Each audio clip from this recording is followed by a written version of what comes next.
کتنی لمبی پگڑی سنت ہے، پگڑی کتنے گز سنت ہے، جتنی سنت ہے، اگر اس سے کم ہو تو ثواب، سنت کا ثواب ملے گا یا نہیں؟ دیکھیں پگڑی میں یہ جو شملہ ہے نا، اس کو بہت زیادہ لمبا کرنا جائز نہیں ہے، کیونکہ صحیح حدیث ہے، نبی صلی اللہ علیہ وسلم نے فرمایا الاسبال فی ثلاثہ، تین چیزوں کو لمبا کرنا، جو حرام والا لمبا کرنا ہے نا کھینچنا، وہ تین چیزوں میں ہے۔ ایک شلوار، اس کو آپ ٹخنوں سے اوپر اوپر رکھیں گے، ایک کرتا ہے، کرتا کا کوئی جیسے جبہ پہنا جاتا ہے اس کو بھی ٹخنوں سے اوپر رکھنا واجب ہے،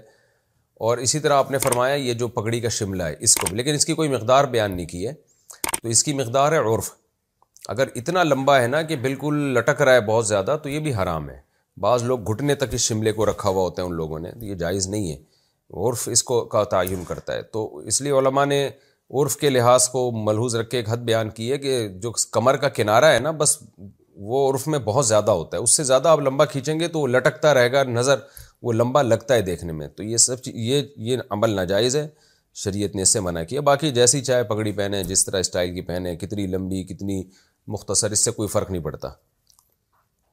آب زمزم، اچھا یہ تو الگ مسئلہ ہے۔ یورپ میں نقاب کے بغیر رہنا، یورپ میں ہچکچاہٹ کی وجہ سے یا ماحول نہ ہونے کی وجہ سے عورت کو چہرہ کھولنے کی اجازت ہے، یعنی نقاب نہ کرنا جائز ہے یا نہیں؟ عتیق صاحب ناروے سے۔ بھائی اگر کہیں پردے کا کلچر نہیں ہے نا تو ثواب تو وہیں ملے گا، تو خواتین کو چاہیے یورپ میں چہرے کا پردہ کیا کریں، اس سے پردہ پروموٹ ہوگا۔ ٹھیک ہے کچھ لوگ مذاق اڑائیں گے اور کچھ کہیں گے یہ کیا ہے، دیکھو یوں، اس طرح کی باتیں ہوں گی،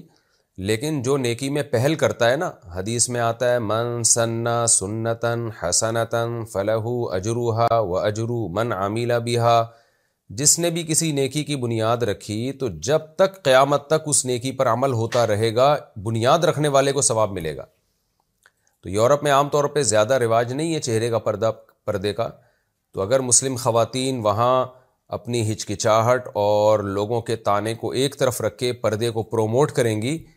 تو آج جن خواتین نے یہ کام کیا ان کی دیکھا دیکھی آہستہ آہستہ یہ چیز کلچر کا حصہ بن جائے گی، اور قیامت تک جتنی خواتین پھر چہرے کا پردہ کریں گی ان خواتین کو اس کا ثواب ملے گا۔ صحابہ کرام جب مسلمان ہوئے نا، شروع میں نماز پڑھتے تھے تو لوگ ان کا مذاق اڑاتے تھے، پھر جب اذان دینا شروع کیے تو یہود و نصارہ اذان کا مذاق اڑاتے تھے، تو اس مذاق کی وجہ سے اللہ نے یہ نہیں کہا کہ اذان دینا چھوڑ دو، اللہ نے فرمایا کہ یہ ناسمجھ لوگ ہیں، بے وقوف لوگ ہیں کہ اللہ کے کلام، اللہ کی کبریائی کا مذاق اڑا رہے ہیں،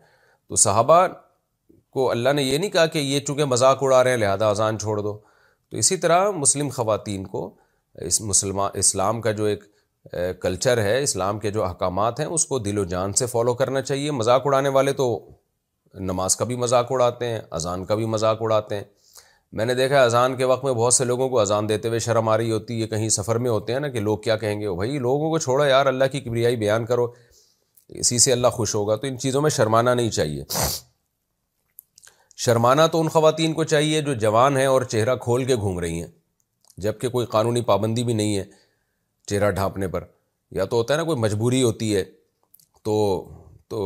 ضرورت تو شرم تو ان کو آنی چاہیے نا کہ جوان ہیں اور پھر بھی چہرہ کھول کے گھوم رہی ہیں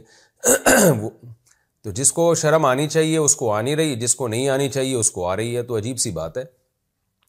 وہ ہمارے